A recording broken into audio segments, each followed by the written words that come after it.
नमस्कार मित्रांनो, इन्व्हेस्टमेंट माहिती यूट्यूब चॅनलवर तुमच्या सगळ्यांचे स्वागत आहे. तर मित्रांनो, आजच्या या व्हिडिओमध्ये आपण मल्टिपल शेअरच्या लेटेस्ट अपडेट आणि लेटेस्ट न्यूजबद्दल बोलणार आहोत. तर चला व्हिडिओ स्टार्ट करूया. तर सगळ्यात पहिले बोलूया थिरोकेअर टेक्नॉलॉजीज लिमिटेडबद्दल. तर मित्रांनो, थिरोकेअर टेक्नॉलॉजीज लिमिटेडने आपल्या क्वार्टर 3चा रिझल्ट डिस्क्लोज केला आहे.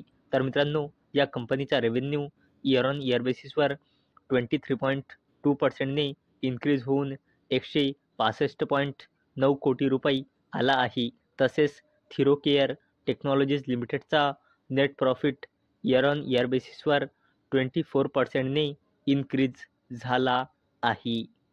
चला आता बोलूया ग्लँड फार्माबद्दल. तर मित्रांनो, ग्लँड फार्माने आपल्या क्वार्टर 3चा रिझल्ट डिस्क्लोज केला आहे.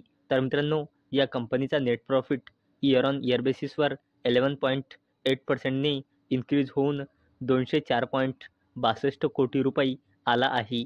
तसेच ग्लँड फार्माचा रेव्हेन्यू क्वार्टर 3मध्ये आला आहे 1,384.05 कोटी रुपये. चला आता बोलूया कॅस्ट्रॉल इंडिया लिमिटेडबद्दल. तर मित्रांनो, कॅस्ट्रॉल इंडिया लिमिटेडने आपल्या क्वार्टर 3चा रिझल्ट डिस्क्लोज केला आहे. तर मित्रांनो, कॅस्ट्रॉल इंडिया लिमिटेडचा net profit year on year बेसिसवर 12.4%ने इन्क्रीज होऊन 271.39 कोटी रुपये आला आहे. चला आता बोलूया पिरॅमिड टेक्नोप्लास्टबद्दल. तर मित्रांनो, पिरॅमिड टेक्नोप्लास्टने आपल्या क्वार्टर 3चा रिझल्ट डिस्क्लोज केला आहे.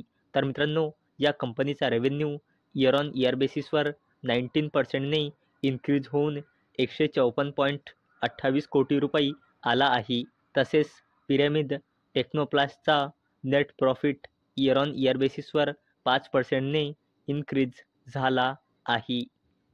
चला आता बोलूया डिफेन्स सेक्टरच्या दिग्गज कंपनीबद्दल, जिचे नाव आहे Garden Reach Shipbuilders and Engineers लिमिटेडबद्दल. तर मित्रांनो, Garden Reach Shipbuilders and Engineers लिमिटेडने आपल्या क्वार्टर 3चा रिझल्ट डिस्क्लोज केला आहे. तर मित्रांनो, Garden Reach Shipbuilders and Engineers लिमिटेडचा रेव्हेन्यू इयर ऑन इयर बेसिसवर 37.5%ने इन्क्रीज होऊन 1,270.08 कोटी रुपये आला आहे. तसेच Garden Reach Shipbuilders and Engineers लिमिटेडचा net profit year on year बेसिसवर 11.25%ने इन्क्रीज झाला आहे.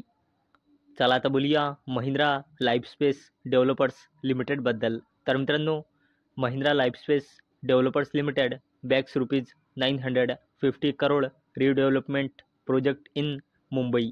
तर मित्रांनो, महिंद्रा लाईफस्पेस डेव्हलपर्स लिमिटेडला मुंबईमध्ये रिडेव्हलपमेंट प्रोजेक्ट मिळाला आहे, ज्याची किंमत आहे 950 कोटी रुपये.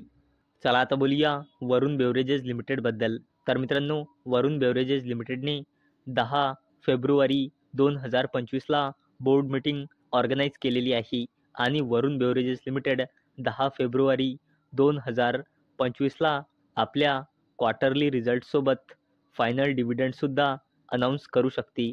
आणि मित्रांनो, ही अपडेट आली आहे 3 फेब्रुवारी म्हणजे आज दुपारी 4:55 म्हणजे जवळपास दुपारी 5 वाजता.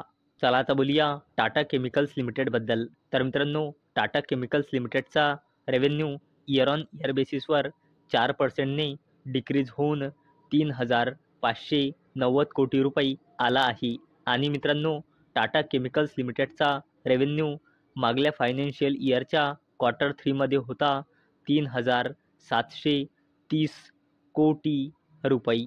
आणि मित्रांनो, टाटा केमिकल्स लिमिटेडचा प्रॉफिट आफ्टर टॅक्स आला आहे इयर ऑन इयर बेसिसवर 75%ने डिक्रीज होऊन या क्वार्टरमध्ये 49 कोटी रुपये. आणि टाटा केमिकल्स लिमिटेडचा प्रॉफिट आफ्टर टॅक्स मागल्या फायनान्शियल इयरच्या क्वार्टर 3मध्ये होता 194 कोटी रुपये. तर मित्रांनो, अपेक्षा आहे हा व्हिडिओ तुम्हाला आवडला असेल. तर मित्रांनो, जर तुम्हाला हा व्हिडिओ आवडला असेल तर या व्हिडिओला लाईक करा आणि चॅनलला सबस्क्राईब करा आणि मित्रांनो, हा व्हिडिओ फक्त आणि फक्त एज्युकेशन पर्पजसाठी बनवलेला आहे. माझ्याकडून काहीही रेकमेंडेशन नाही की तुम्ही या स्टॉक्सना बाय करा, सेल करा किंवा होल्ड करा. तर चला भेटूया उद्या संध्याकाळी 6 वाजता. तोपर्यंत टाटा, बाय बाय.